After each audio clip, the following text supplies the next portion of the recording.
નમસ્કાર, આપ જોઈ રહ્યા છો નેશન પ્લસ ન્યૂઝ. હું છું આપની સાથે હેતર ભગત. છોટાઉદેપુર લોકસભાના સાંસદ જસુભાઈ રાઠવાના જનસંપર્ક કાર્યાલયનું લોકાર્પણ કરાયું હતું. લોકસભાના સાંસદ જસુભાઈ રાઠવાએ સાંસદ બન્યા બાદ તેઓનું નિવાસસ્થાન વસેડી મુકામે જનસંપર્ક કાર્યાલય બનાવવામાં આવ્યું છે. સાંસદ જસુભાઈ રાઠવા રૂબરૂ મળીને પોતાની રજૂઆત કરી શકે તે માટે લોકહિતાર્થે આ કાર્યાલય બનાવાયું છે, જ્યાં સાંસદ ઉપસ્થિત રહીને લોકોના પ્રશ્નોની રજૂઆત સાંભળશે.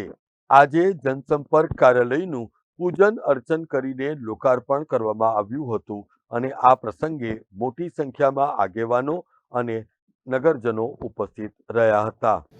મહાલક્ષ્મી જ વિદ્મહે વિષ્ણુપત્ની જ ધીમહિ તન્નો લક્ષ્મી પ્રચોદયાત.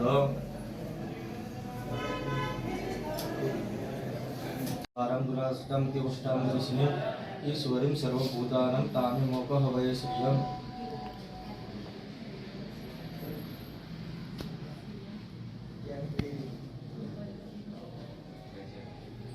આમન સકલાણભિષ્ટાત્વામાસિતાય સર્વેભ્યો દેવેભ્યો નમઃ. આવ